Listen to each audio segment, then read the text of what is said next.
नमस्कार।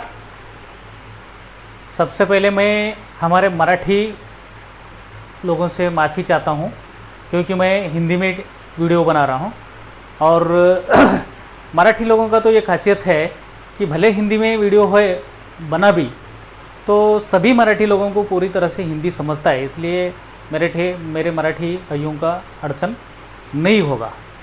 और सबसे पहले हम आज ये डिस्कस करेंगे सच्चाई का सामना। अब सच्चाई का सामना क्या है? बहुत बार तो सुनते हैं कि भाई तुमको सच्चाई बर्दाश्त नहीं होता, ये बहुत बार सुनते हैं ना, लेकिन सच्चाई का सामना अब थोड़ा सा हम विस्तारित चर्चा करेंगे। अब मैं दो व्यक्तियों का उदाहरण देता हूँ। एक है अनिल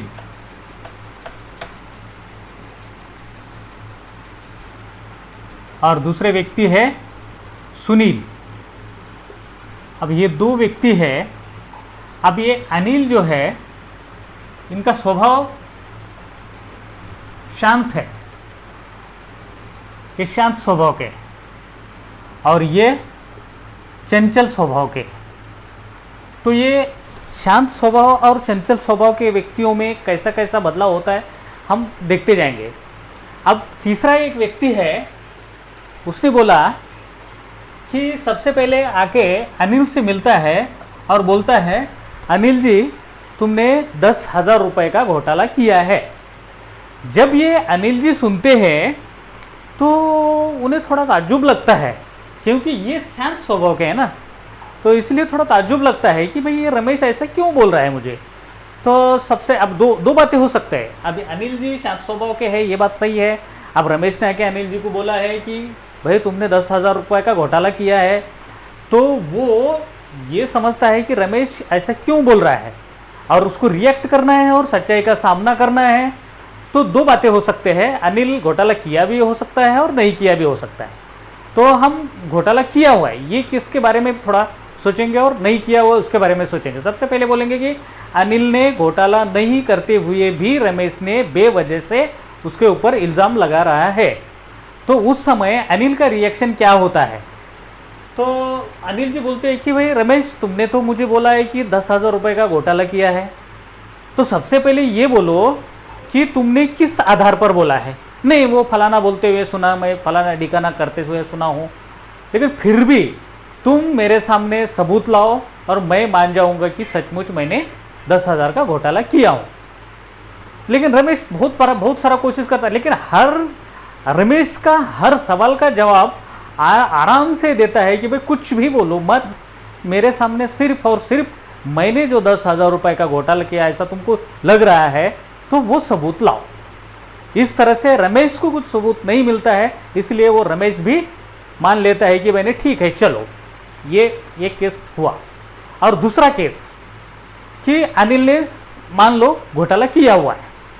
अब वही केस में रमेश जब आके बोलता है कि अनिल तुमने 10,000 रुपये का घोटाला किया है, तो उस समय अनिल का क्या रिएक्शन होता है, क्योंकि अनिल तो शांत स्वभाव का है, अब उसको सच्चाई का सामना करना है।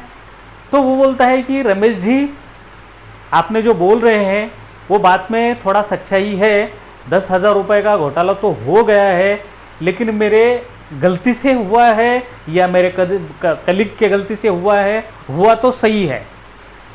फिर वहाँ पे बात ख़त्म हो जाती है। अब वो ये नहीं बोलता है कि मैं गलती किया हूँ इसलिए वो रमेश बोल रहा है, लेकिन ये टेंशन नहीं लेता है कि रमेश क्यों बोल रहा है। वो ये भी मानता है रमेश क्या, और छोटा बच्चा भी अगर आके मुझे पूछा कि बहने तुमने 10,000 रुपये का घोटाला किया है तो वो बोला है। अब इसमें क्या है, वो तो नहीं करना चाहिए था, मुझे जो किया हुआ है मेरे हाथ से नहीं होना चाहिए था, तो हो गया है। तो रमेश जी को वो आराम से सवाल का जवाब देता है कि रमेश जी जो नहीं होना चाहिए था वो तो हो गया है, 10,000 रुपये भी दूंगा, मैं घोटाले के बारे में जो हुआ है उससे माफ़ी भी मांगूंगा, और इतना ही नहीं बल्कि जो घोटाला हुआ है उसका ब्याज के साथ मैं वापस कर दूंगा। तो ये सुनने के बाद रमेश जी शांत हो जाते हैं। अब ये हो गया हमारा सच्चाई का सामना करने का शांत स्वभाव का अनिल का। और दूसरी बात जो चंचल स्वभाव के सुनील है, और सेम केस है, रमेश जाते हैं और सुनील से बोलते हैं कि सुनील तुमने 10,000 का घोटाला किया है। सबसे पहले सुनील ने घोटाला नहीं किया हुआ है। ये रमेश का बात सुनते के साथ उसका आग बबूला हो जाता है और रमेश को बोलता है कि भाई कॉलर पकड़ने के लिए जाता है, क्योंकि ये चंचल स्वभाव का है। अब जब रमेश को लगता है कि भाई ये अभी मैं क्या बोल दिया हूँ, यहाँ तक बोलता है कि सबसे पहले मुझे जवाब दे कि ये बात तुमको किसने बोला है। वो बोलता है नहीं बोला नहीं, नहीं बोला नहीं, बोला नहीं, ये तू सच सच मुझे ये बताना है कि ये बात मैंने 10,000 रुपये का घोटाला किया हूँ, ये बात तेरे को किसने बोला है। तो कॉलर पकड़ के उसका सच उगलने का सोचता है। रमेश जी डर जाता है, फिर भी ये सुनील को ही नहीं मानता है, क्योंकि वो इतना हाइपर टेंशन पे हो जाता है, क्योंकि ये सच्चाई का सामना नहीं करने वालों में से है, ये हमको साबित होता है। तो ये नहीं हुआ है, सुनील ने घोटाला नहीं किया था, फिर भी रमेश ने बोला अंदाजे से, फिर उसने बोला था, उसने बोला तो चल उसके सामने जाएंगे, नहीं फिर उसके पास जाता है, चल उसके सामने जाएंगे, फिर उसका कॉलर पकड़ेंगे, इसका कॉलर पकड़ेंगे, इस तरह से और बढ़ते ही जाता है। और इसे बोलते हैं कि सच्चाई का सामना नहीं कर पा रहा है। और दूसरी केस, सुनील ने किया हुआ है घोटाला।